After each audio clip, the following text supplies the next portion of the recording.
Words at War.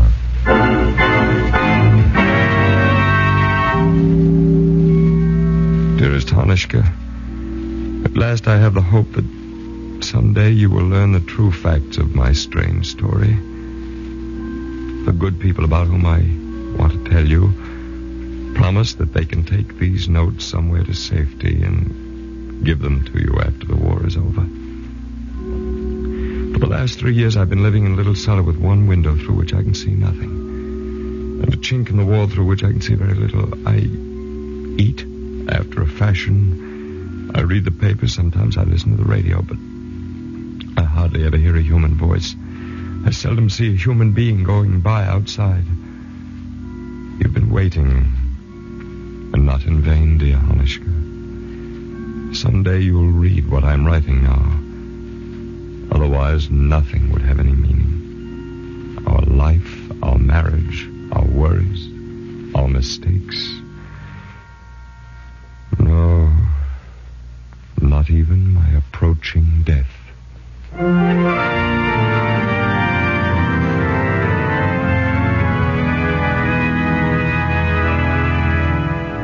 The National Broadcasting Company, in cooperation with the Council on Books in Wartime, presents another of the most significant programs on the air today, Words at War, dramatizing the most representative books to come out of this great world conflict. Tonight, the psychological study of a man who tried to run away from himself, The Hideout, by Egon Hostovsky, with Arnold Moss as the narrator, in a radio adaptation by Ben Kagan.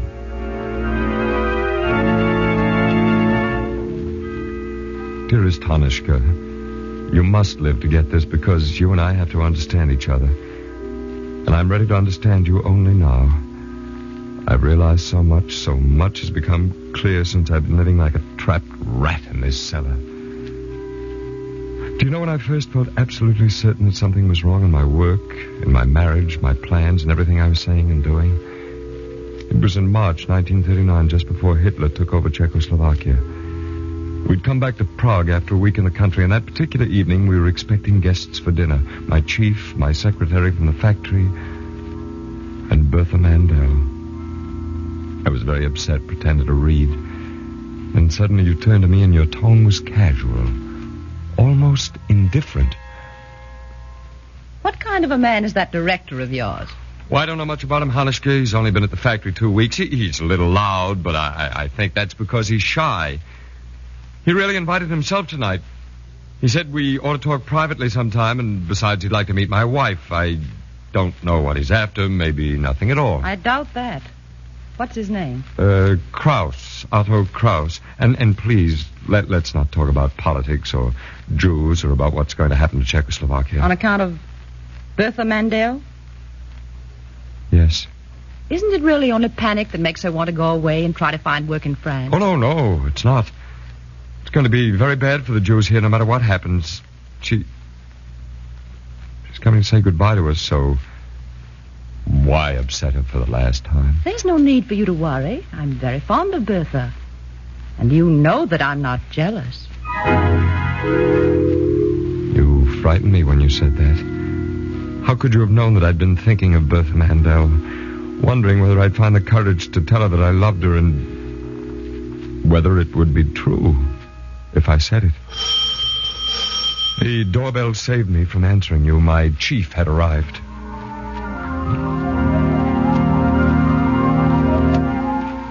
After dinner, my chief and I went into the library. My mind was far away, but even so I realized that he talked as if he were talking against time. There is one thing I must have clear, absolutely clear, do you understand? Is it true that you're planning not to finish your gun sight? Yes. But do you realize that the factory which gave you the time and the means to do your work is to some extent part owner of your idea? Well, I don't agree, Mr. Krauss. I don't understand why you're blaming me for a fault which we share. I believe you're a Czech, too, and in that case... Look, my friend, this way we'll never come to any agreement. We're living in a revolutionary era, and we don't have much time. Give me your blueprints, finish your work, and there will come a day when you won't be sorry you did. Sir, the Czechoslovak government no longer has any interest in my guns. Colleague, please don't play the proud and capricious inventor. If you'll only turn over your blueprint... It's useless to talk further, Mr. Krause. Useless? Is this your final answer? It's the only answer I can give. The day after Munich, I burned all the blueprints. He jumped up as if I'd poured boiling water over him. In that instant, my unfortunate thought was born. I'd follow Bertha. At least for 2 days. For 2 days, I'd be with her. For 2 whole days, I'd get away from everything, from my life, from Krause. Yes, Anushka. Even from you. The next day, I did not go to Ostrava, as I told you at the time, but I flew to Paris. All too soon, I discovered that I'd set out on a journey into emptiness. I just checked in at the Hotel Glacière and was on my way to the cafe on the Boulevard Saint-Michel, where I hoped to find her, when I saw a group of excited people running out of a building and a newsboy ahead of me shouting... Extra, the end of Czechoslovakia. Germans take over Czechoslovakia.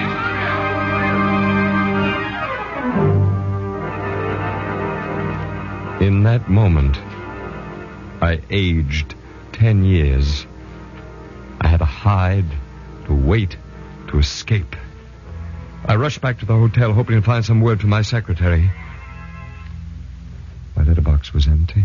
During the next week, I spent most of the time in my room. I sat on the bed, stared into space. I ate only once a day, and whenever I found myself out in the street, I felt horrified that people still drank, laughed, went about their business just as if nothing had happened. Finally, after 6 days of waiting, the letter I'd been expecting from my secretary arrived. Dear sir, as I tried to warn you before you left for Paris, your chief, Mr. Krause, was a traitor. He has informed the Germans about your gun sight. They have issued a warrant for your arrest, and if they find out you're in Paris, no one will ever be able to convince them that you have not given the blueprints to the French. You must not return to Czechoslovakia.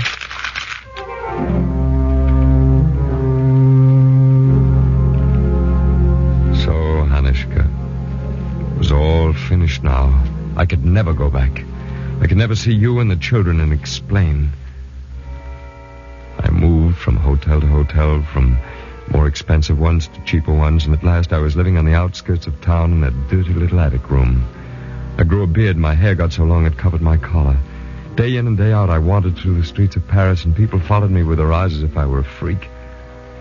I submitted my gun sight to the French, but it was turned down as an unnecessary, luxurious plaything. One day I was standing on the banks of the Seine, aimlessly staring into the water. I felt a man walking past me and watching me.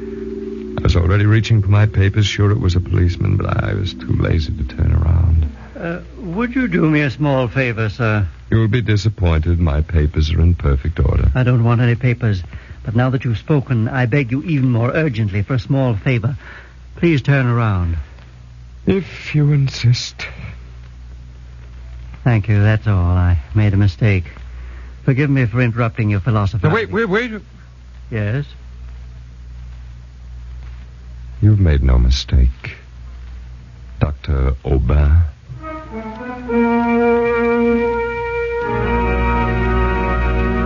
Dr. Aubin was an old friend of mine. I believe I spoke about him to you, Hanishka. I told Dr. Aubin my story briefly. In the end, he invited me to stay in his villa outside of Paris.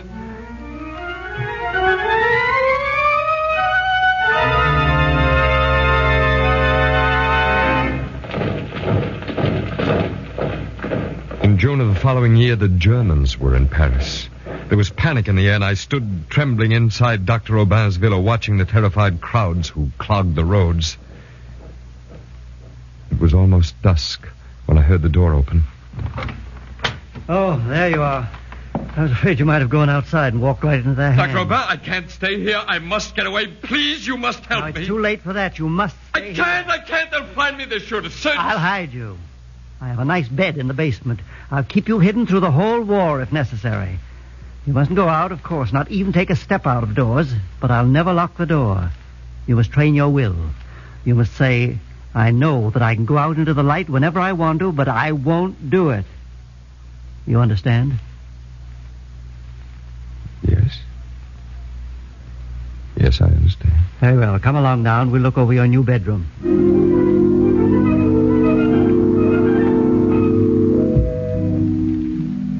I've been in this cellar ever since, Anushka.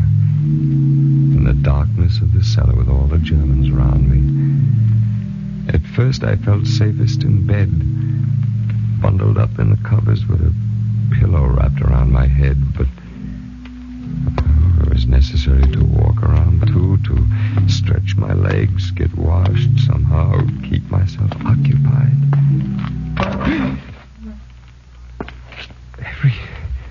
Every rustle strained my nerves. I had no appetite. I lived on fear. Dr. O'Brien came to me once a day, always at midnight, like a ghost on tiptoe in the dark.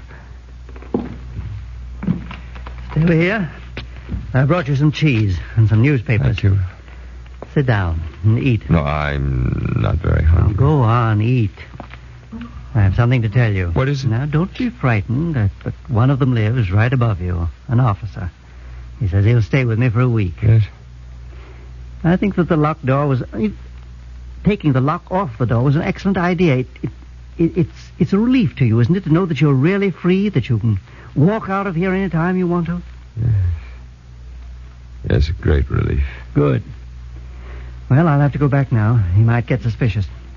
I'll see you tomorrow.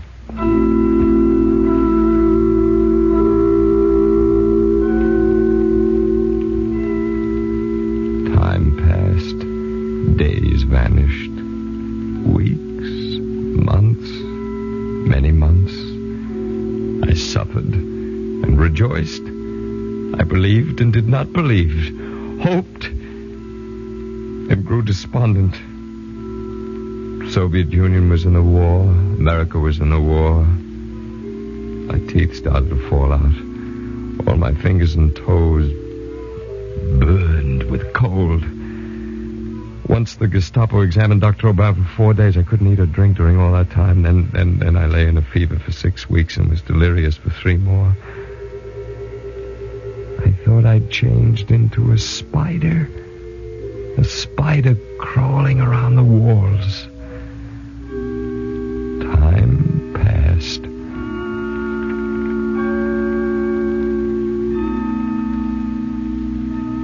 Throughout the day, I stood at the hole in the cellar wall. I didn't budge from the narrow chink through which I could see a strip of earth, a broken pump, and 2 linden trees. One spring afternoon, standing on a chair and peering through the crack, I saw a short, stumpy fellow in a black uniform who came up to the house. And suddenly I realized I was looking at a German soldier. And do you know who it was? It was Fischer from Brunov. You knew him, that fat, awkward, squinting fellow. He was the only German schoolfellow I had in high school. Fischer!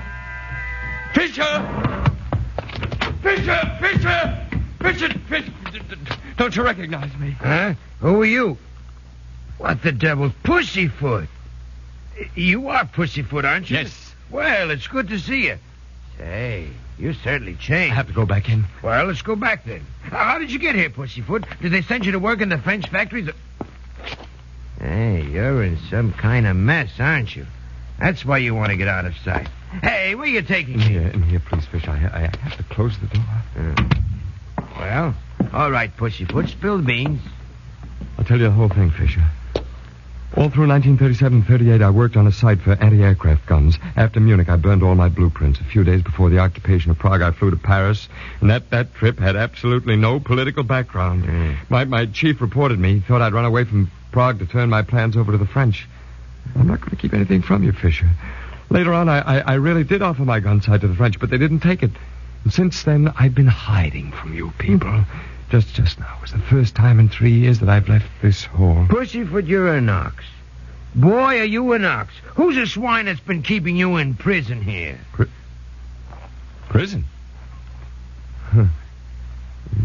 You don't understand. The man whose home I'm hiding is the finest man I've ever met. He's a doctor. And A fine pig?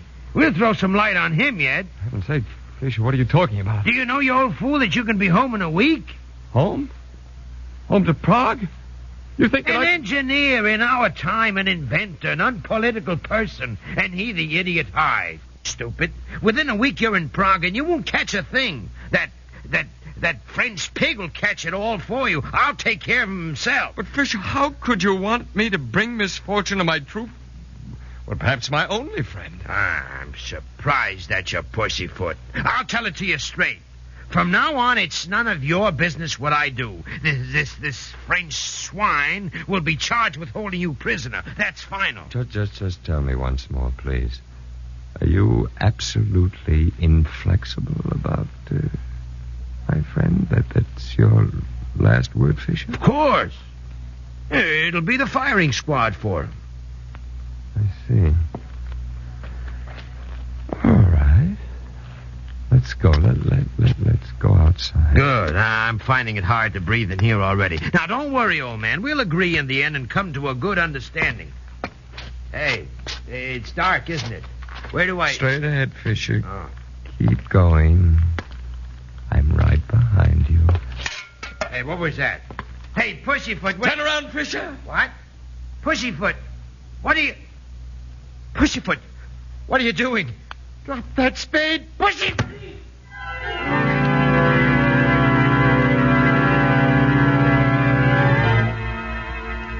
I struck him 3 times before he collapsed, and then I threw away the spade, took the lifeless body by the legs, and dragged it back into my burrow. Ages passed. I wasn't alive, and I wasn't dead. My head changed into an anthill. Instead of my brain, I had in my skull a repulsive mass of tiny, self-devouring little creatures. I half sat, half lay on the bed under which I'd put the corpse. Well, have you starved on me? Here's some bread and cheese and... What the devil's happened? I killed him. He's under the bed. You killed whom? Speak, man. Whom did you kill? I'm very close. You want to hear me? Very little strength left here. Sit down. I went out of the cellar because I saw a German outside, an old schoolfellow of mine. He sat here beside me. I told him everything about myself. He wanted to help me. He wanted to make it possible for me to go home, but in return, he was going to arrest you, and so I killed him with a spade. Stairway must be full of blood. Do you think that anyone saw you while you were standing outside? Oh, no one. His name is Fisher. I'm sorry that you... Quiet. Let's try to figure out what we're going to do with this dead German. Maybe those people whom you treated secretly. The underground. I'm thinking of them. I'll look for a gravedigger. In the meantime, you eat and get some sleep. Our only hope is that they won't look for him in houses and cellars. Yes. I must say one thing, my friend. Fellow doesn't get bored with you around.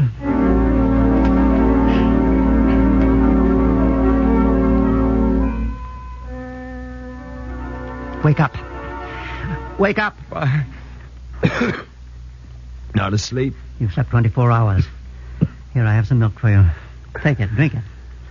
And we have company. While you were sleeping, I found some people who buried your friend. We also scrubbed the stairs and the floors. These people who helped me came back here tonight. They want to ask you about something. Yes. You'd like to get away from this place, sir. Perhaps we can help you. Dr. Robert has told us you're an engineer, an inventor. We want to ask you about something. Ask me what you wish. Do you understand ships? Why? Don't ask. Answer. Please, Augustin, let me. Just imagine, sir, that we had the possibility of getting false credentials for you and getting you aboard a certain ship as a stoker.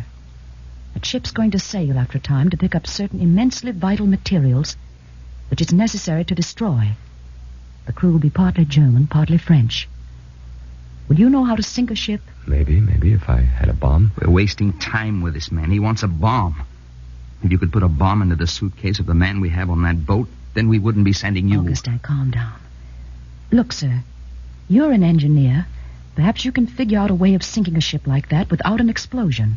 What kind of a ship is it? I wouldn't explain another thing to him. Quiet a moment, please. It's a freighter, sir. Not quite 16,000 tons. What kind of power? 2 diesel engines. Oh, to sink a boat with your bare hands, that's him. No, I don't know. I'm terribly sorry, but I frankly don't know. I wish I could help you. Too bad. Come, Augustine. Let's go. I'm sorry. Yes, we're all sorry.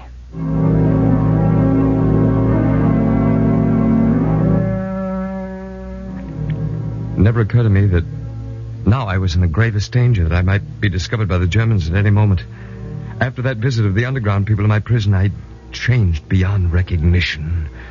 Walking from wall to wall of my cage like a desperate animal, I tried to solve that question of questions. How to sink a big ship barehanded. Didn't interest me why a certain boat should be sunk. I wasn't interested in the cargo of the ship. All I wanted, all I strained for, was an answer to the question. I was no longer walking up and down, but running madly around the walls, and then, suddenly, a week, a month later, I don't know just when, suddenly, it came to me. Doctor, I've got it. Go and get them. Bring them here. I get it all straight in my own mind. Go for those people, please, right away. It was only after Dr. Aubin left that I suddenly realized that the problem which I'd just solved would have a concrete performance, and that I was to be the hero of that performance.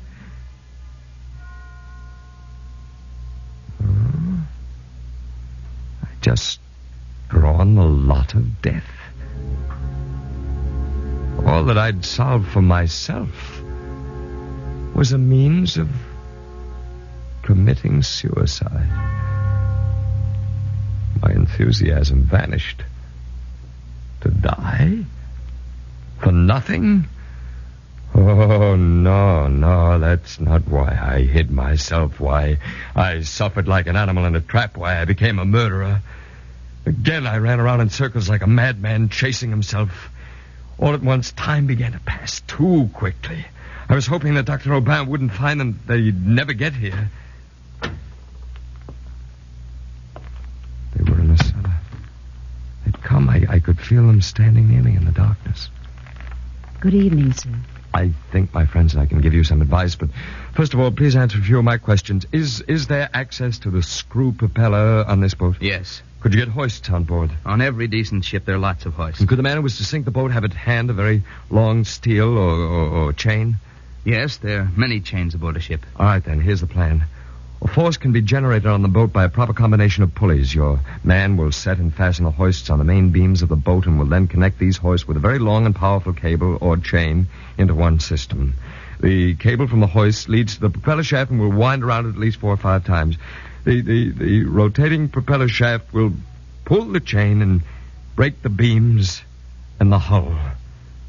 Only part of the assignment seems difficult. That's to secure the pulley systems. However, if you'll bring your man to me, I'll discuss with him all possibilities and give him instructions. How long would it take the ship to sink with your plan? I can't say exactly. I should think about 15 minutes. Would one man be enough for it? Or would he need a helper? You've told me so little about this ship that I can hardly anticipate whether... We ourselves hardly know. We, too, are only half initiated into the action. Please, no details. Could you do it alone? Yes or no? Well, let's come to me later. A skillful man would not need a helper. Only the unlucky man who does it will die. He won't have any outlet from the chamber when the water pours in. But you'll still undertake it, won't you? I? Why do you want me to die? I found your solution. I've answered your question. Otherwise... But you've been shut up here for a long time, haven't you? Yes. Very long time. And you probably don't know what's going on around you. I think I know. Are you a believer? Yes. Do you believe that everything that's happened to you so far was only chance? And that your reason is adequate to measure and weigh every occurrence and find a way out of it? I don't know. priest, sir? Priest? Whatever gave you such a thought? I'm a woman. A woman? And you really believe you know what's going on around you? When you're so absorbed in yourself, your solitude and your own wretchedness, that you don't even recognize a woman by her voice. A woman? The voice of a woman? No. No, your reason would scarcely be adequate for anything. Why did you confide in a Nazi when you should have known that such a course would only lead to disaster? Why did you expose yourself when, by so doing, you were also exposing your friends? Do you know that Dr. Robin, who is certainly fond of you, never once comes near you without a revolver? That he would shoot you without hesitation if you were to become dangerously mad? A woman's voice? I'm speaking for the people who are here with you now. And these people speak for unknown millions outside. Yield yourself to them. Try to do a big thing. If you die, you die. But for a little while, you'll be a man. You'll be one of us.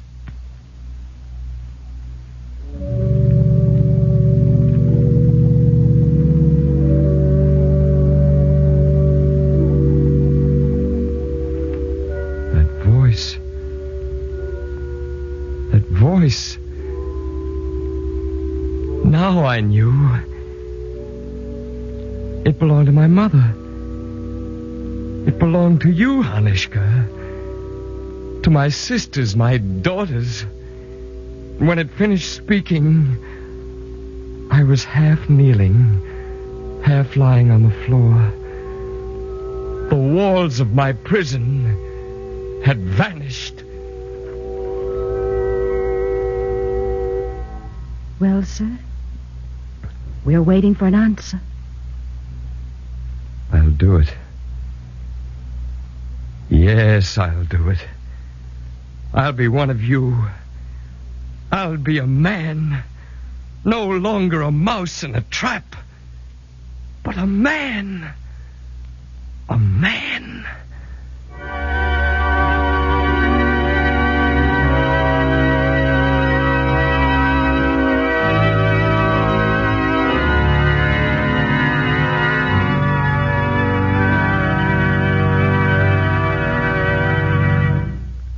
Tonight on Words at War, we've brought you a dramatization of Egon Hostovsky's novel, The Hideout. The radio dramatization was written by Ben Kagan.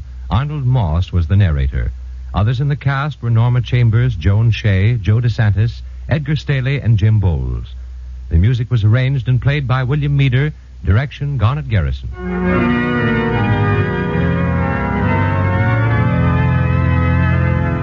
Next week, Words at War will present the radio dramatization of The Road to Serfdom by Frederick Hayek. This series of programs is brought to you in cooperation with the Council on Books and Wartime by the National Broadcasting Company and the independent radio stations associated with the NBC network. This is the National Broadcasting Company.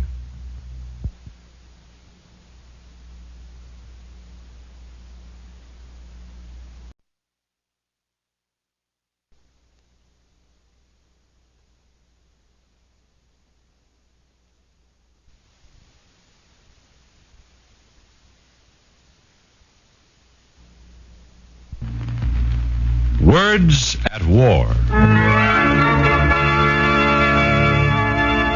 Tonight, it's one of the most controversial problems of our times. Here's one opinion. I think government planning is the only solution to our economic problems. I think the government ought to plan for everybody to have a job. Free enterprise may have been all right once, but what we need now is central planning. And the government should plan our economic welfare in peace, just as it plans for victory in war. The time has come for the government to set up a planned economy. But here's another opinion, a warning bell to stop, look, and listen. I think that government planning as a substitute for free enterprise is a step in the direction that Italy and Germany followed. I think that it would destroy our liberties, our freedom, and our civilization. Instead of being the highway to happiness, it is the road to serfdom.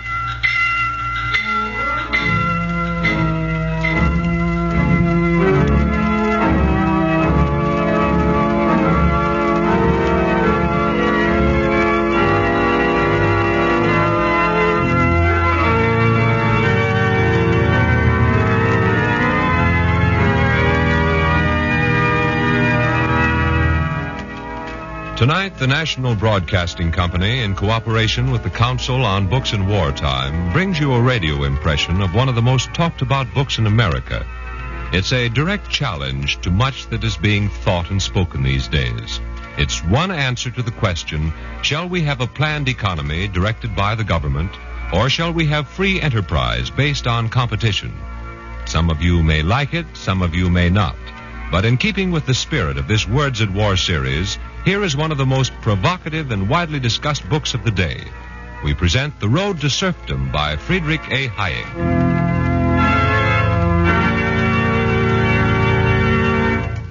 I'm Friedrich Hayek, a professor of economics who has written a book. I was born in Austria and lived in Vienna until 1931. Since then, I've spent my time in the United States and in England, and am now a British citizen. At present, I'm on the faculty of the London School of Economics. Now that I've introduced myself, I'd like to talk about my book with you. I've been looking forward to it. Oh, now look, Doc. You may be a nice guy and your book may be fine, but, well, a foreign professor, I don't know whether you talk my language. Yeah, those big words and all that highbrow stuff, they kind of give me a headache. Okay, you forget that I'm a foreigner and a professor, and I'll drop the big words and the extra syllables. Check? That's right. All right, check, Doc. Now, what's this beef about government planning? Yeah, what's wrong with the government doing some planning, I'd like to know. It seems to me, Mr. Hayek, that the large-scale problems of today require large-scale planning, such as only the government can provide. What's the matter, Professor? Don't you want everybody to have a job? Naturally, we all want everybody to have a job. I'm sure I do. I like the idea of full employment, too. The question is whether you want to get it by free enterprise or by government planning. I think that if you get full employment by government planning, you'll end up with complete serfdom. No, I don't agree. What do you mean, lose our liberty and all that stuff? Exactly. I don't see why we'd have to be slaves just because things were planned. Now, look, Doc, let's not get this confused. You'll make me forget how I figured it out. Now, I see it like this. The government should plan what's good for the country, right? That's my sentiment. All right. Full employment is good for the country, right? Mm-hmm. Absolutely. Therefore, the government should plan full employment. Well, it's as simple as that. Yes. Now, let's see.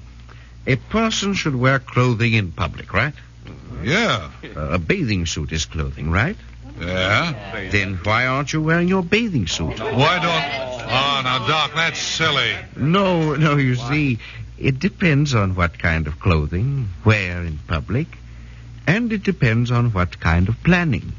Full employment under what conditions? Now, I am not against all kinds of government planning, nor against government power to enforce proper planning. But I think that the kind of planning should be decided upon and that the power should be limited. No, that's just a lot of talk. Now, look, we want jobs in the future, so let the government make sure we get them. That's all I care about, a job. Oh, you want a job. And I think free enterprise is the only way to get it and keep your liberties. I don't know why people you want. Well, go ahead, Doc. All right. Now, let's imagine a baseball game with the government as the umpire. You're familiar with baseball, aren't you? Oh, sure. Why, them Dodgers... Now, the umpire, that's the government, is supposed to regulate the game, to enforce the rules. But suppose the umpire went further than that. Suppose he tried to plan the game and make the rules fit the plan. Well, let's go out to the ballpark. Yeah, it's a pleasure, Doc.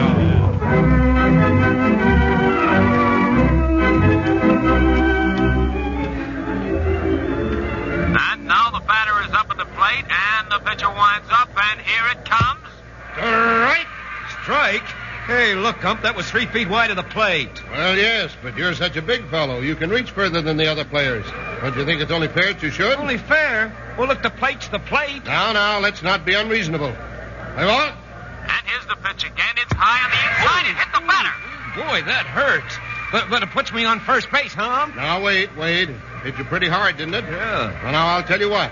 You take 2 bases instead of just 1. What? 2 bases? When a guy gets hit with the ball, he gets 1 base. You're just the catcher around here, you understand? Gee, 2 bases? But, if a guy hit with the ball gets only 1 base. It's in the rules, you know that. Up, and there's the pitch. And he hit it. A hot grounder deep to the shortstop, and he's up with it nicely. The runner is rounding third, and the shortstop throws to first. He just faked that throw. Now he sends the ball to the catcher at home. The runner is coming in, but he's out by a mile. Safe? What did you say, Ump?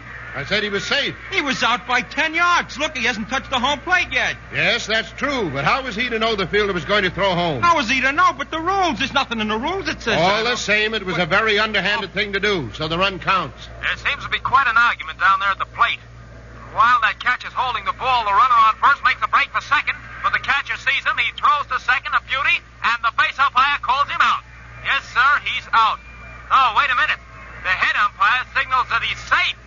Now both the managers are coming out of the dugouts. The players are gathering around. What's the idea?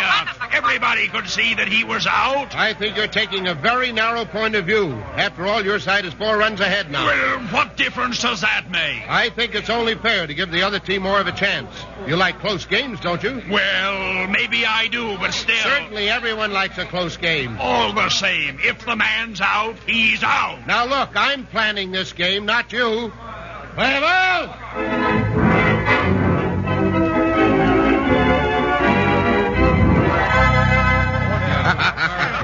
No, of course that couldn't happen. The game has to be played by the rules that are known and established. And the umpire enforces the rules, not his own ideas as to how the game should be played. Okay, Professor, okay. That's baseball. That's a game.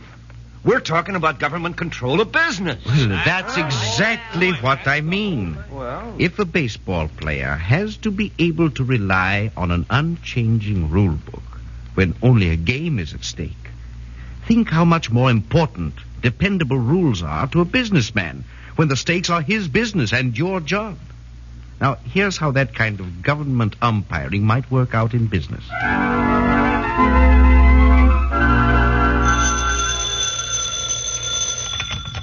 Jones Shoe Manufacturing Company. This is the Production Directive Bureau calling. Is Mr. Jones in? Just a moment.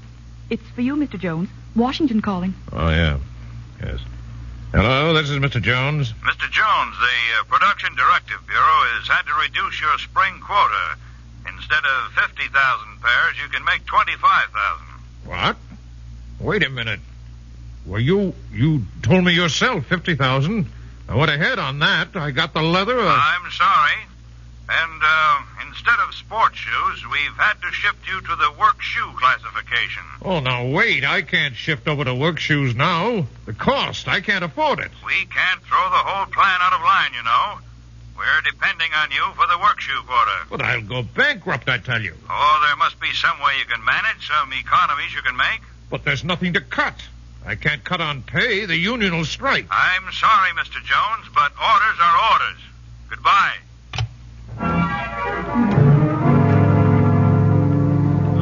All right, okay, Doc. That's bad. But we don't expect to have all dopes working for the government. They're not going to change the rules that way. Perhaps not, but can you guarantee that? Well, I tell you, when you place that kind of authority in the hands of one man or a few men, you're bound to find yourself at the mercy of personal opinions and personal whims. It has happened in other countries. Now, hold on, Mr. Hayek. You said before that you weren't against all kinds of government planning. And I said that I was willing to listen. But you give me the impression now that anything the government does is wrong. No, I don't mean to say that. But there are 2 kinds of government planning. There's the kind that helps free enterprise. That is good. And there's the kind that would replace free enterprise. That is bad. Here's one kind of government planning. Government plans survey of new fabrics for clothing. That is good. It helps manufacturers make use of new opportunities. But here's another kind of planning. Government announces approved spring styles. That is bad. There would be no competition in designing and less choice for the public. Now, here's one kind of planning. Government assigns wavelengths in new broadcast band. That is good. All stations can't broadcast on the same frequency, or there would be hopeless confusion. Now, here's another kind of planning. Government assigns programs to radio stations. That is bad. The government is now not making sure that you can hear the radio, but is deciding what you shall hear. Now, here's one kind of planning. Government offers plan for soil erosion control. That is good. It means that more people will have a chance to make a living from the land. Here's another kind of planning. Government announces quotas for spring corn planting. That is bad. Such detailed planning can't be on a long-range basis. That means the government will not only regulate, but practically have to take over production. In other words, the one kind of planning is to put up signposts to assist the traveler in choosing his route. The other kind is to tell him which route he must take. So remember, there's planning for and planning against free enterprise. Oh, nuts. I beg your pardon. You heard me. I said, oh, nuts. Now, maybe you're right as far as free enterprise goes, but what's so wonderful about free enterprise? Everybody's always yapping about it, always worried about how free enterprise is today. Yeah, come to think about it, I can see how this government planning would push free enterprise around. But come to think about it again, I don't know that I can. Yeah, just what does this free enterprise mean to me? That's what I'd like to know. Me too. You Americans are the last people in the world who should have to ask. What? But let's see. You there. Who, me? Yes. Would you mind telling me where you're from? Why, I live right here in New York City. Have you always lived here? No, I come originally from a town in Illinois. How long did your family live there? Oh, I don't know. My grandfather went out there a long time ago. I see. How did he happen to go there? Well, he was a pioneer, I guess. When I was a kid, he used to talk about it, how he left New Hampshire. But how did he happen to go to Illinois? Well, I guess he just decided he wanted to go. I remember he used to tell us how one time he sold all of his stuff.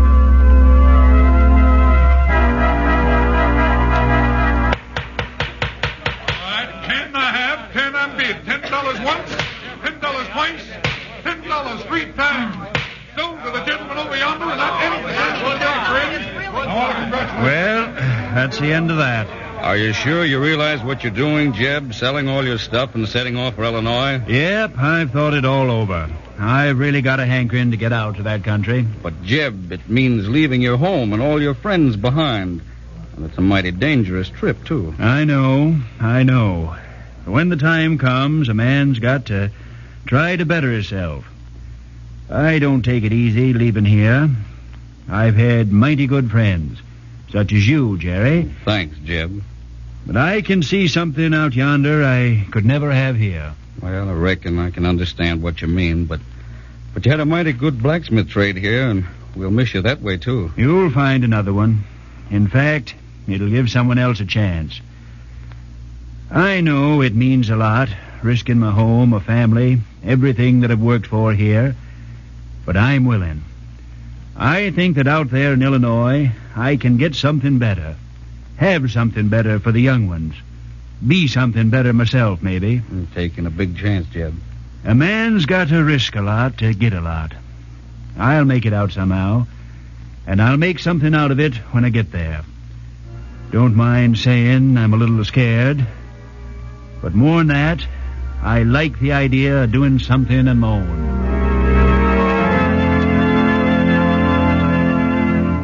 That's free enterprise. A man moving just because he feels like it, because he wants a chance at something better.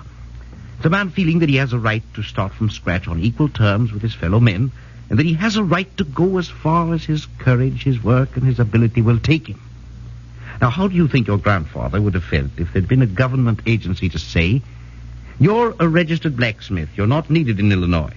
You'll have to file a statement of intent to move, and then if there are no vacancies in your labor area, we'll recommend you to the nearest job. What do you suppose your grandfather would have said to that? Well, as I remember, Granddad, he'd probably have told him to go Maybe you'd better not say it. Well, okay, Professor. Those pioneers were plenty brave, and that was free enterprise. But those guys yelling about free enterprise today, big profits are what they're talking about. Profits? Is there anything disgraceful about profits? When those men risked their money, their lives, their energy in the hope of something better, they thought they had a right to a fair profit. So did the men who built the canals and the railroads, the men who thought that they could make better iron and steel, the men who gambled on the harvesting machine, the men who bet they could make and sell automobiles. Why shouldn't they make a fair profit? have a reward for their courage and effort. All right, but all that's history book stuff. Once upon a time, free enterprise could work, maybe. But it hasn't got anything to do with us today. Doesn't it? Doesn't it have anything to do with us today? I've heard about a man in our day who left school to become an errand boy for a photographer in a little New York town. He bought out his employer, then decided to change his line of work. He became a salesman for a paving contractor, but then decided that he could do a better job himself. Oh, just a minute and I'll tell you. He saved enough money to get a couple of second-hand mixers. And soon he was building highways by new methods, and when he couldn't buy the equipment he wanted, he built it himself. He liked a big job. When a chance came along to build the San Francisco-Oakland Bay Bridge, he built it. Then there was talk of a big dam, Boulder Dam. He said, I can build dams too, and he built it. The war came along, and there were ships to be built. He said, I know something or other about how to build things. I can build ships too. And he did, for his name is Henry J. Kaiser. I knew it. Now, that is free enterprise at work, friend. That's what we're talking about. And don't kid yourself that free enterprise doesn't work today. The government planned to strengthen the Navy, but it was men like Henry Kaiser who planned the building of the ships and built them. Photographer, salesman, paving contractor, dam builder, bridge builder, ship builder. And his dream of huge cargo planes can be part of America tomorrow. No, now, that is not a career that the government would plan. He did the planning. Just remember that the more planning the government does for the individual, the less opportunity the individual has to plan for himself. Let's quit being ashamed for free enterprise. It has served democracy well, and perhaps democracy had better recognize it. Look, Mr. Hayek, Yes? speaking for myself at least, I do like the idea of free enterprise, but we're not all Henry J. Kaisers yet. That's an exception. That's just an exception. Now, I never said that I particularly liked the idea of giving the government control of everything, but just being fair. You take the way it is now. It seems to me that big business is in control of everything. Business in control of everything? That's just not true, but if it were, would you take the power away from business and give it to the government? Why, yes, I think I would. But look, when you take power away from business and give it to the government, you don't destroy that power, you increase it. Well, I don't see why, Doc. There isn't any more power, it's just that the government has it. And I think I can control that power better if the government has it instead of business. Well, I see you can't. Actually, there's a great deal more power when the government has it because it's concentrated.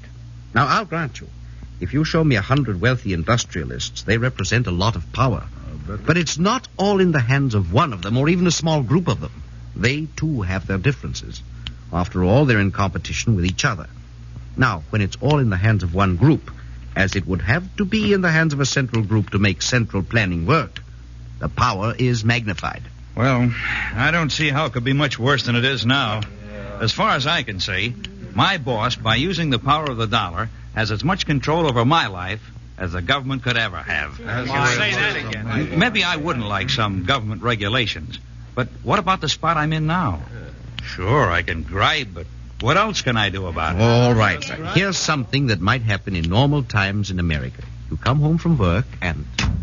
Oh, it's you, Jim. Yeah, it's me. You sure scared me the way you slammed that door. I'm sorry, honey. I guess I'm just kind of burned up. Oh, you're tired, aren't you, darling? Oh, it's not that. It's that boss of mine.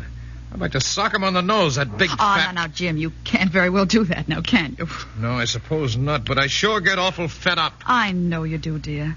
Look, why don't you just start looking for another job? Even if you made a little less money, I wouldn't mind if you were happier. Say, you're swell, baby. I just didn't want to say anything to you about it. Thought it would worry you. But if you feel that way, I'll start looking tomorrow. That's one thing you can do about it. Now, it isn't always easy to get a new job, and a man can't afford to throw up jobs just because he doesn't like the boss's necktie. Nevertheless, he is free to look for another job, to quit work, and move to another place. But what if it were under government-planned economy? Oh, it's you, Jim. Gee, what's the matter? Oh, I'm sorry, honey, but you know what's the matter.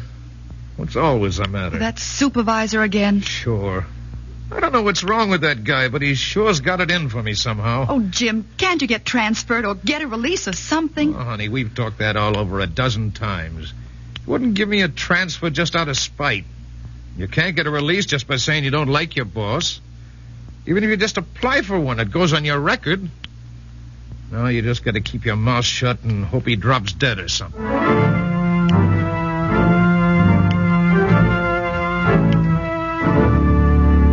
And that, friends, is serfdom. If you can't quit your job, if you're not free to leave the place you work, you're a serf. And it can happen. We've seen countries where it has happened. Well, that's something that worries me, too, Mr. Hayek. You know, when times are good, it's easy to keep our rights. But when times get tough, when jobs are scarce, well, that's something else again. I'll say it is. Freedom, liberty, rights, well, they're all nice things, but they're not very nourishing. Now, what good are rights if it's the right to starve to death? And freedom. What good's freedom if it's a freedom to skip dinner and then skip supper, too? And liberty. Yeah. Liberty and 5 cents will get you a cup of coffee, but you've got to have the 5 cents. Yeah, no, Mr. Hayek, he's not all wrong about that.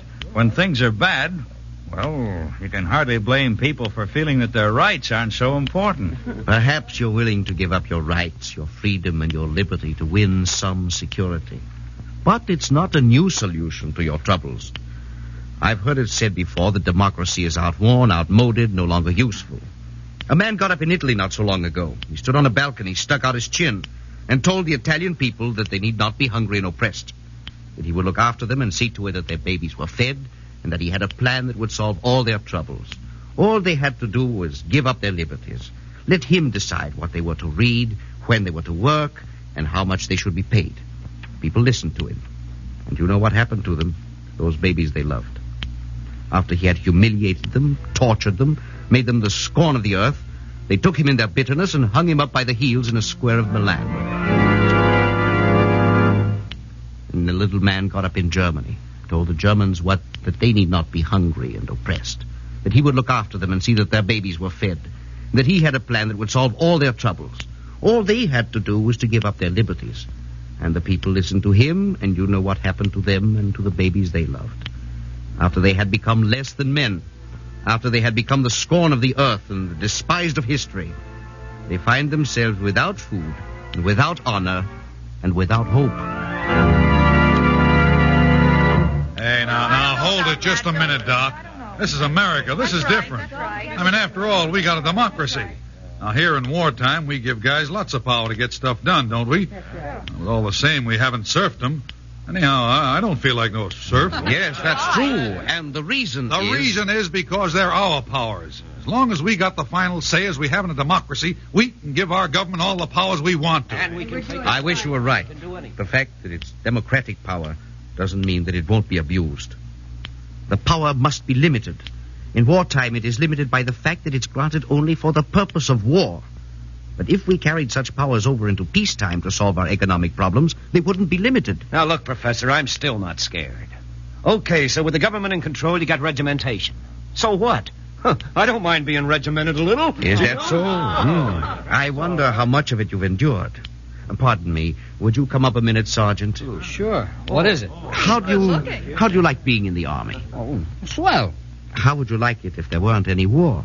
Well, if there weren't any war, well, then I wouldn't be in the Army. But you said you liked it in the Army. Well, sure, but that's different. Anyone can see that. I mean, well, I'm proud of this uniform, but when the war's over, I'm going to get it off so fast it'd make your head swim. Enough said. And I think the point is clear. These boys are proud to wear their uniforms. They're willing to be told what to do, when to do it, how to do it, when to eat, when to sleep, and all the rest of it to help win this war. But when that duty is over, they want to get out of uniform, and that is as it should be. When you give up your liberties for a limited period of time to protect your country, that is patriotism. But if you give up your liberties just for security, that is serfdom. Ask any German.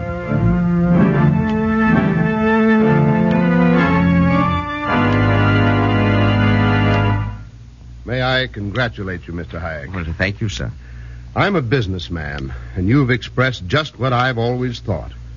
If the government would just get out of business and let us alone. But no, all the time new rules, new regulations, new plans. Well, just what things do you have in mind, sir? Oh, Social Security, old age pensions, all that nonsense. And investigations. Oh, I don't know what. Just a second, Mr. Businessman. I'm afraid you haven't been listening very closely.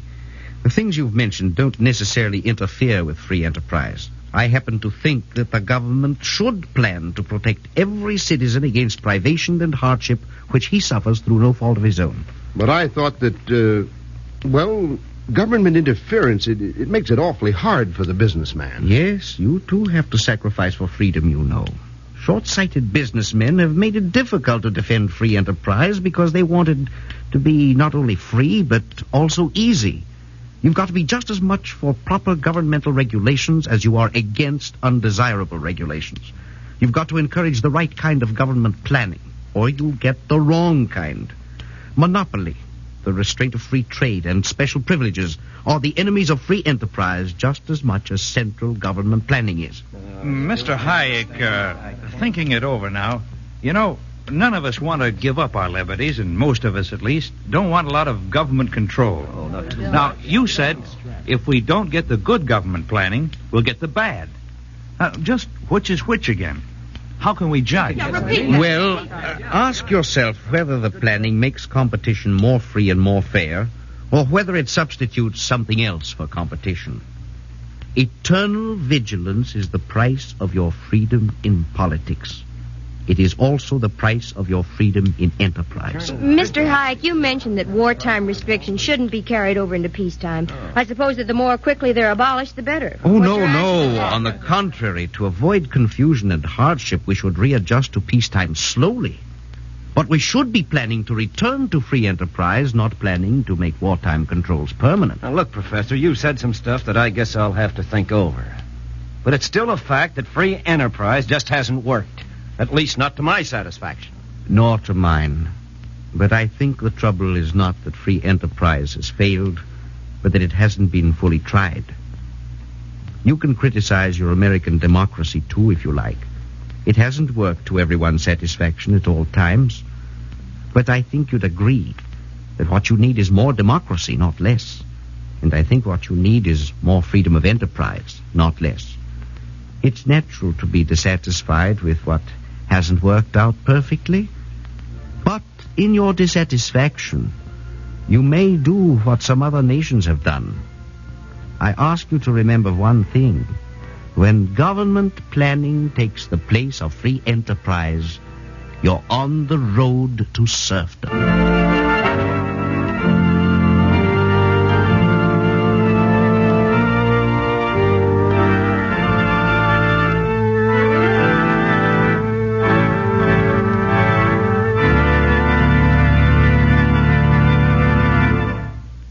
Tonight on Words at War, we've brought you a radio impression of The Road to Serfdom by Friedrich A. Hayek, as prepared by Jack Wilson. Louis Van Rooten was heard as Hayek. The music was arranged and played by William Meader. Direction, Garnet Garrison.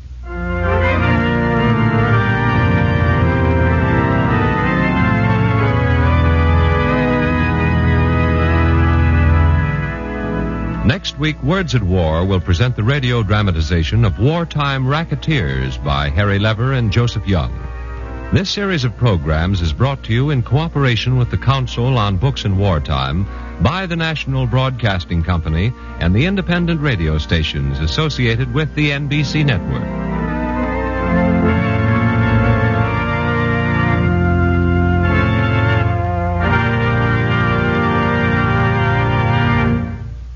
This is the National Broadcasting Company.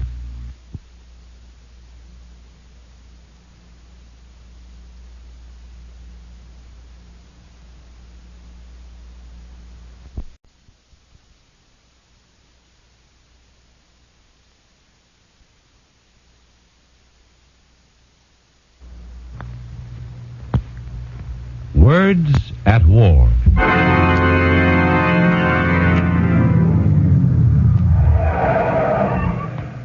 Good evening, sucker. Oh, no, don't look at him. It's you, I mean. Think you're a wise guy, don't you? Catch you buying the Brooklyn Bridge or taking money out of your sock to pour it down a fake oil well. Yeah, my heyday is over. Bootleg gin, speakeasies, protective associations. All my racket's gone with prohibition. Maybe, sucker. Maybe. Yeah, I'm still around and doing fine. Take this war now. It's got angles if you know how to work them. You call it a war for democracy. Well, that's okay with me. Call it what you like. Sucker. I ain't complaining. I'm getting mine out of it. Well, so long, sucker. I'll be seeing you.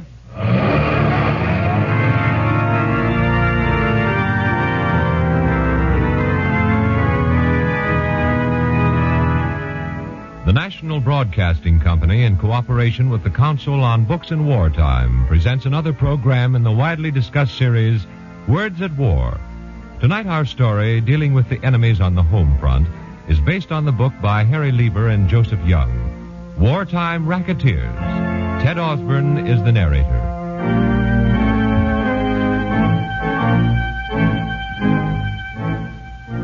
We're facing a fact tonight. The ugly fact that Americans are paying billions a year in tribute to the wartime racketeer.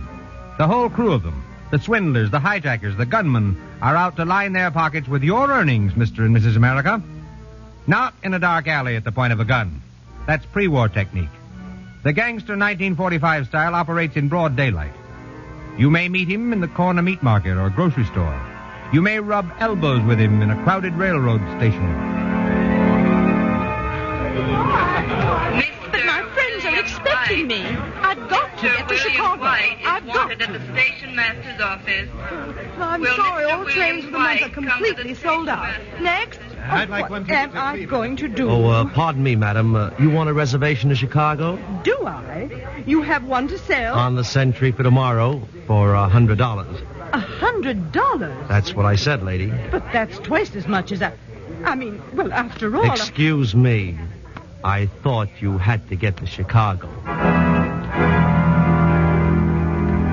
Did she buy that ticket? Was she one of those Americans who figured she was an exception?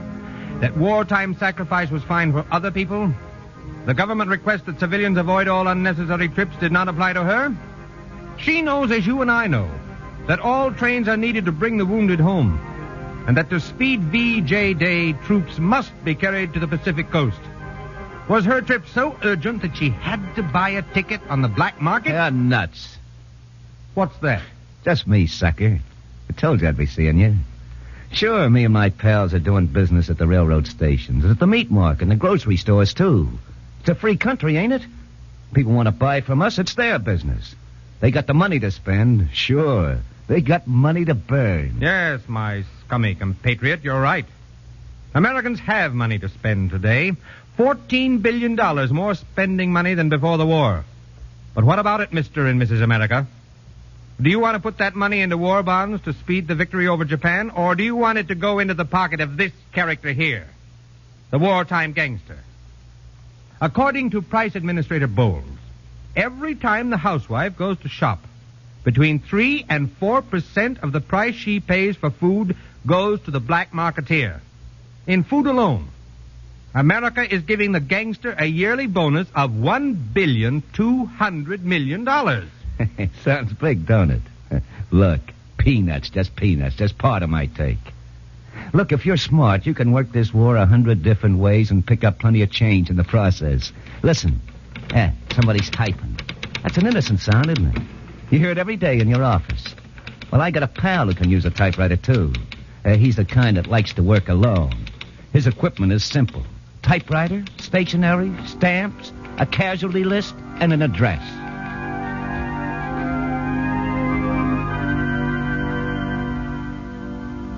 George, dear, will you come here, please?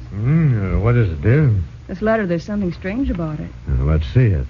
Seems to be from some sporting goods company in Chicago. Yeah, it's a dun to Jim. Payment long overdue. Golf bag, clubs, tennis racket. Doesn't sound like Jim to have let a bill that big run so long. No, it doesn't. But you know how I used to love tennis. You remember any of this stuff around the house? No.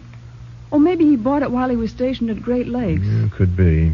What do you think, George? Should we pay it? Yeah, what else can we do? I wouldn't want anyone to think our boy didn't meet his obligations. So Jim's parents sent the check for the phony bill without question. Anything to avoid the hint of a blemish on their boy's memory. Biographical sketches of war heroes published in the paper give the racketeer the key to his victim's hobbies. Rarely does he make a slip. Yes, the fraud through the mail boys are doing a flourishing business these days. Here's another one of their favorite form letters in action. Mother, Franklin's going to be in a book. It says so in this letter. For heaven's sakes, dear. How exciting. Listen, your husband was posthumously decorated for gallantry. His brave deeds are to be perpetuated forever in a commemorative book. This handsome illuminated leather-bound volume is modestly priced at $10. Oh, Mother. Modestly priced at $10. The book, if the family receives it at all, will be, at best, a shoddy collection of newspaper stories of soldiers. And here's still another letter racket, streamlined for war. And if you have a loved one among the millions of fighting men who will soon be meeting the Japs in the Pacific, you may well be a target for this kind of pious and plausible approach. Dear friend, see that your loved one goes into battle protected by the divine guidance of a bulletproof Bible. Repeated tests have shown our steel covers will deflect a .45 caliber service revolver bullet shot from any angle. True or false? Well, the Federal Trade Commission looked carefully into that claim and promptly took action against the firm which made it. For this is what the experts found. Steel-jacketed Bibles afford a serviceman no protection whatsoever against bullets and shrapnel. On the contrary, the jagged holes left in the Bible by projectiles passing through them increase the risk of serious and painful wounds. It's bitter, isn't it? In trying to bring spiritual solace and physical protection to your combat soldier, you may be tricked into placing his precious life in even greater jeopardy. Bitter and tragic. Take it easy. After all, it takes all kinds to make a world, even a world at war. And it takes two guys to make a deal. A salesman and a customer. Now, take, for example, some of us boys got a little finger in the gasoline business. A little finger? You're in the gasoline business up to your armpits. At least 2,500,000 gallons of gasoline every day are being drained from the crucial civilian and military supply. That's the unholy alliance of gangsters, counterfeiters, and dishonest station operators. You forget what I said about it takes two to make a deal. What about the motorists? They're in this, too. Yes, unfortunately, the motorists are in this, too.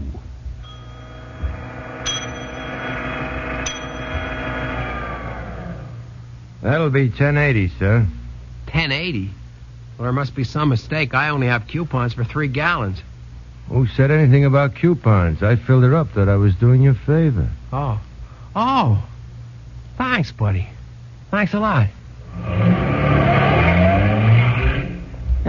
See what I mean? We wouldn't be in business unless we had customers. How true. In facing facts tonight, we might as well face this one, too. We can pass laws to ban the black market. We can create agencies to enforce the law. But as long as part of the public, any part of the public, is willing to deal with a black marketeer, he's going to stay in business. The operator of a gas station knows he's taking a chance in selling gas without demanding coupons. If he's caught, he may be fined or sent to jail. Hey, you're making it sound hard. It's not so tough. He knows if he's smart in picking his customers, if no one reports him to the OPA, he'll get by. And he doesn't worry about turning in coupons for gas either. He's got plenty. Where's he get them? Wait. Oh, yes. Thanks for reminding us. Do you hear that? Printing press is at work. Working against you. Working against all America. Working overtime to flood the nation with phony ration stamps for shoes, sugar, meat, gas. The masterminds of gangsterdom need these goods for the black market. There's a fortune in it for them. The evil of inflation and higher living costs for you. What about the 22 million counterfeit red points unearthed recently from beneath the floor of a Brooklyn flat? 22 million. Were the men who printed those stamps engaged in hopeful speculation, or did they know their market? Had they sized up correctly the cynicism with which some Americans regard the rules of war at home? Of course, it's no concern of the racketeer if your children get sick on black market poultry, or your family falls victim to trichinosis from the infested tissue of illicit pork. Oh, they're well organized, these gangs. They know their business well. Sure they do. They're smart cookies. They're no saps. Yes, but they sometimes slip. Oh, yeah? Yes. Sometimes they contact the wrong man. Oh, well. Rather not hear it? Let's do. Listen to a case on record. It's true. It happened in a little New England town.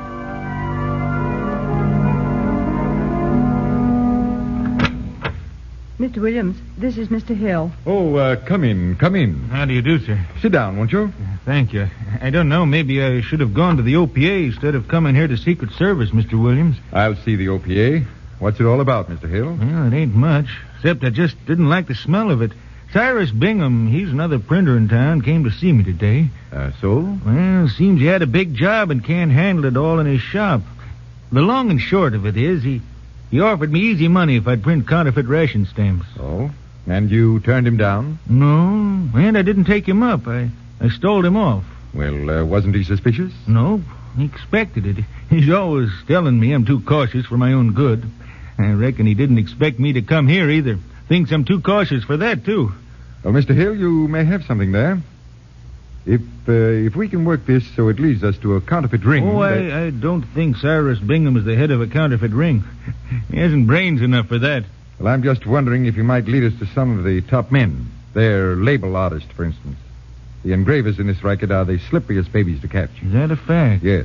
I got a friend in New York who's an engraver. Name of Carlson. Specializing in counterfeiting? No, I didn't mean that. Carlson's an honest man. I just thought he might help you out. I doubt it. But wait a minute. Does Cyrus Bingham know this engraver friend of yours? Well, Cyrus knows Carlson's work, but they never met. Carlson won't ever leave New York to pay me a visit. Says the quiet of a small town makes him nervous. But the kingpin of a counterfeit ring might come to a small town to meet a good engraver. Do I look anything like your friend Carlson, Mr. Hill? No. For one thing, your shoulders are too broad. Carlson may have to have broad shoulders for a few hours. That is, if you're willing to cooperate with the OPA and Secret Service on a plan.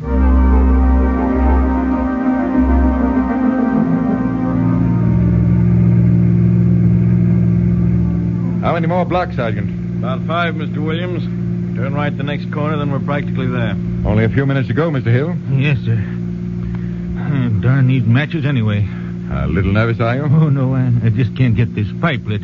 But I ought to be nervous. Never been arrested before. Cyrus Bingham and the bird behind him are more apt to talk to you if you and I are picked up as part of their gang. They won't know where the leak is then. I only hope they won't keep me long at the police station. My wife didn't like my coming to the shop instead of going to church on Sunday morning. If I'm not on time for dinner, she'll raise Cain. Well, don't you worry. You won't even miss the suit. This it, Mr. Hill? Yep, this is my shop. All right, men. Haul out. Now, Mr. Hill, just show the sergeant and his men that back room of yours.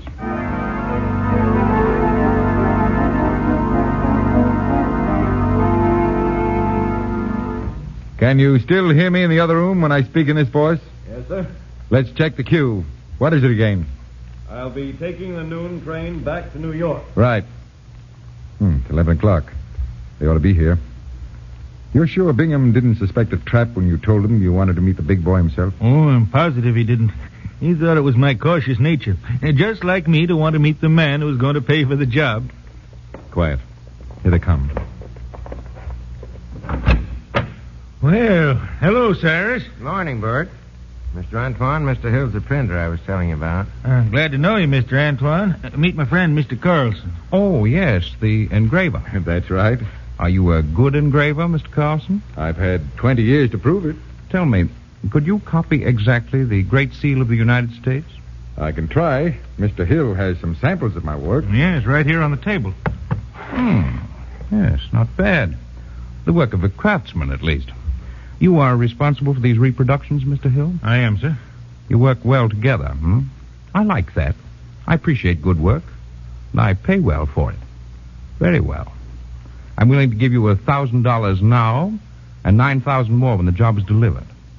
Is that agreeable to you, gentlemen? Well, that's all right with me. I'll guarantee my work will fool any expert. Be a Bert Hill Princeton on the right paper stock. Mr. Bingham will see to that.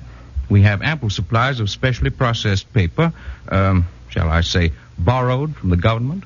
Does the government help you in distributing the stamps, too? Unfortunately, no. Since we are competitors, they will not cooperate in marketing them for us. We have our own wholesale distributors. Oh, you have? Your work is not in that department, Mr. Carlson. We do not encourage probing. Well, that suits me. The less I know about this business, the better. All I want's my cut of that 10,000. I'm glad to leave all the details to Hill. In fact, if there's nothing else, I'll be taking the noon train back to New York. All right, boys. Hey. Get him up. Hey, see here, what is One this? more of you. That goes for you, too. But, my dear fellow, I'm a stranger here. I don't know what this is all about, I'm sure. You heard what I said. Get your hands up. Well, what for? That's more like it. Now, suppose all of you file out quietly to the car in the alley. Well, I know. Be too bad to spoil the Sunday peace. Mr. Hill missed church that Sunday, but by leading the OPA to 2 men involved in the counterfeit racket, this printer in a little New England town performed a valuable service to his country. With his help, a counterfeit ring was smashed before it could produce and circulate its handiwork. So what? That's one case, sure, but just one. It's a drop in the bucket. Unfortunately true. Now, the general public and the families of servicemen are not the only targets for the war racketeer. G.I. Joe himself is on their list. Not long ago, 2 sailors found that out the hard way in a pub in Liverpool.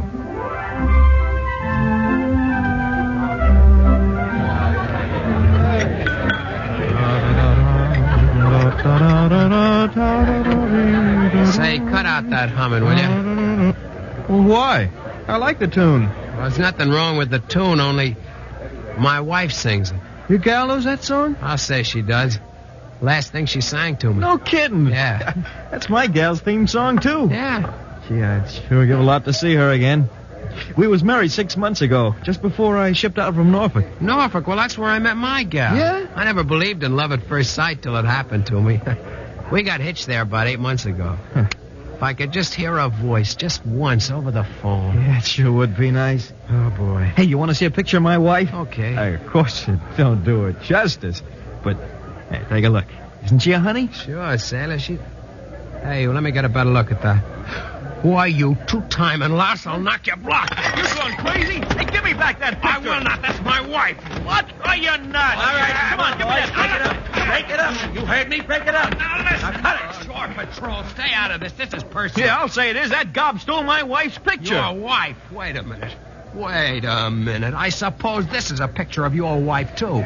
Well, and in a bathing suit. Yeah. Hey, where'd you get it? Where'd I get it? Say, that guy ought to be locked up. With my own camera, I take a picture of my wife. You say that again, I'll let you have All it. right, cut. Help me. Now Give listen, me you that. two. Cut it. Let's see those snaps. Some chassis. Yeah, it's the same pickup girl, all right. Pickup? She's my wife. Your wife? She's my wife. All right, stop it. Now stop it. You gobs don't look very bright, but you ought to be able to dope this one out. You're wasting your time. That's enough out of you. The only thing wrong with you guys is you're both married to the same dame. What? It's impossible. What's impossible about it? Ain't either of you ever heard of Allotment Annie?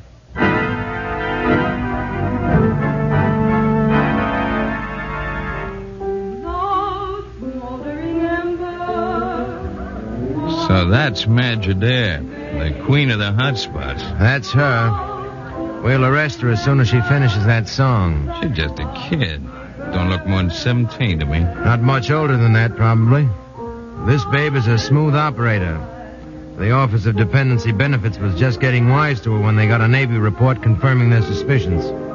Let's get ready.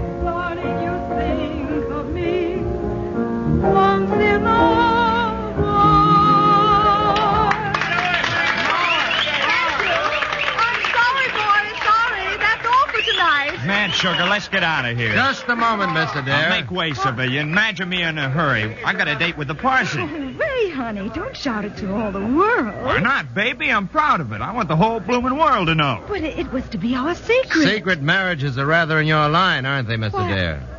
I I don't know what you're talking about. 2 of your husbands met by accident recently. How dare you? Ray, let's get out of here. One moment, Miss Adair. You recognize this badge? Perhaps you do, sailor. Oh, but look here, Miss Adair is under arrest.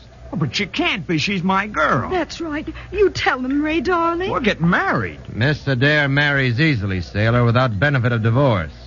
We have evidence that Miss Adair is drawing 7 allotment checks a month from servicemen. Do you want to be the 8th? Magic. Is that true? Oh, don't believe them. Why would I do a thing like that? Answer me. Is it true? Ray, don't look like that. You scare me. Oh, you're the only one I really love. Honest, honey, Ray! He's gone. Oh, well, say la guerre. That's French. Yeah. Suppose you come along quietly now, Miss Adair. Well, what's the hurry, boys? I want to fix my face. It pays to look nice. Don't you think so?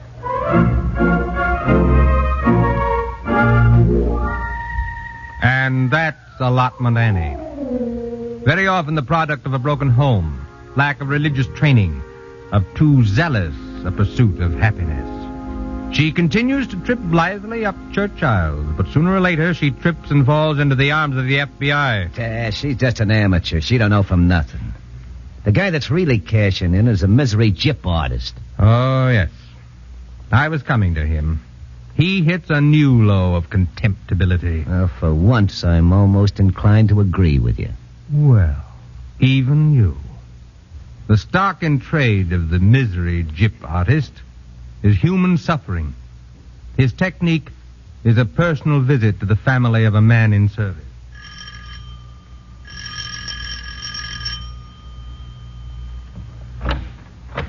Good morning, Mrs. Tremont.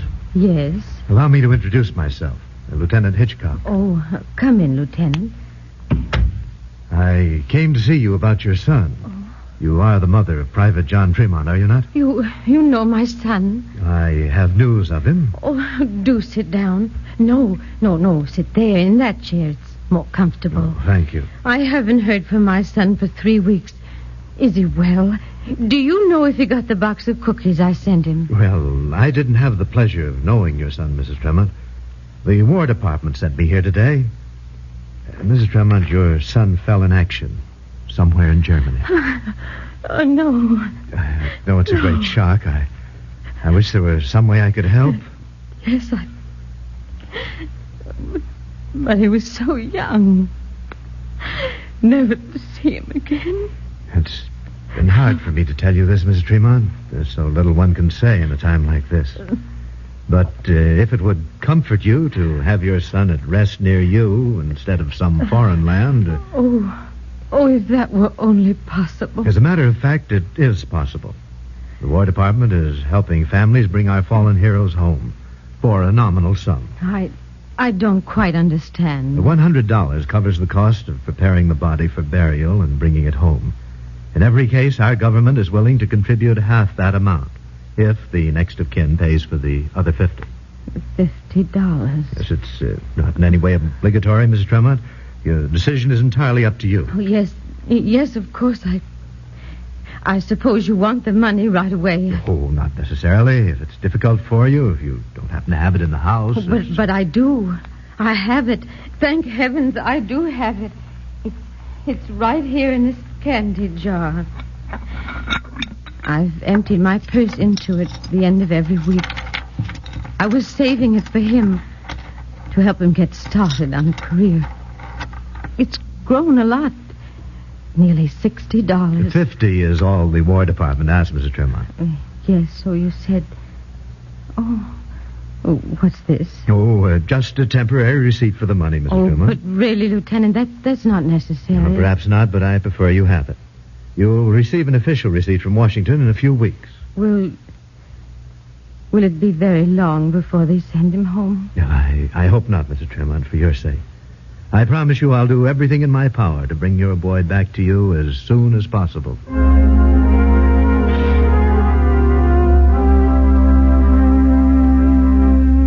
Major Riley, the report on Private John Tremont has arrived. Oh, good, Sergeant.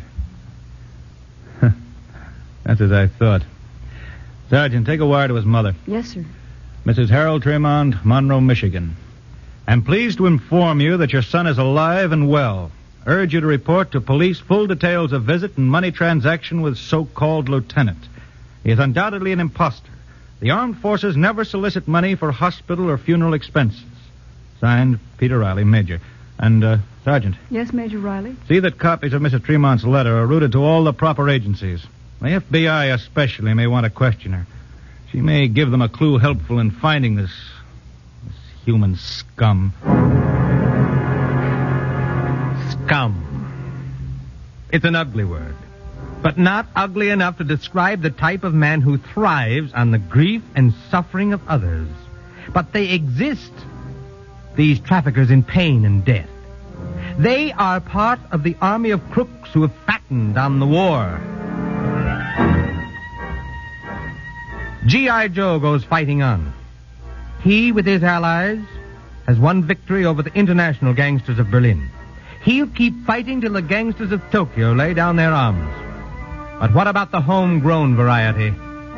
Will it ever be unconditional surrender for them? What do you think, sucker? All right. You tell us. Why not? You asked for it. Me and my pals are keeping up with the times. We're pretty busy these days, figuring things out our own way. I tell you, this burial racket's been overworked. You've got to angle it differently. Missing men, that's a ticket. Bringing glad tidings from missing men. It's a cinch. Now that VE Day's over, folks want their boys home, not policing some hellhole in Europe or some sandbar in the Pacific. You can't go wrong with a new aid to veterans organization, a whirlwind campaign for funds, and then scram. It's going to be the biggest rummage sale in history. Surplus housing, airfields, industrial equipment. You're telling me. I aim to get in on it. You get it? We didn't get no Gilead's invitation at the San Francisco conference. But we're thinking of the peace. Thinking plenty. Well, so long. I'll be seeing you. Sucker.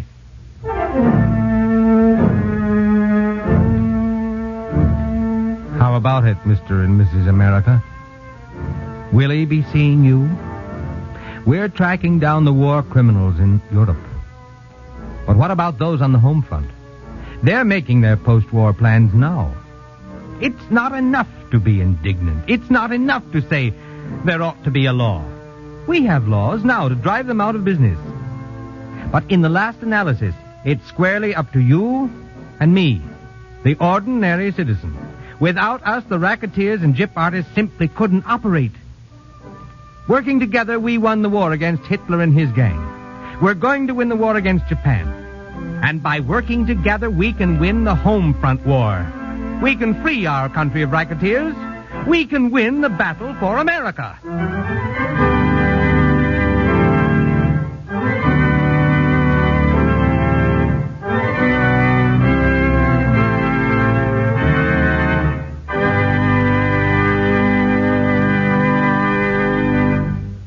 Tonight on Words at War, you heard a dramatization based on a book by Harry Lever and Joseph Young, Wartime Racketeers.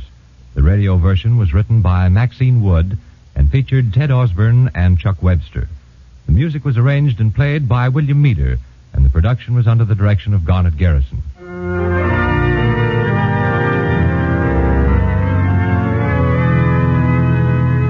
Next week, we present a story suggested by the book Soldier to Civilian. Words at War is brought to you in cooperation with the Council on Books and Wartime by the National Broadcasting Company and the independent radio stations associated with the NBC network.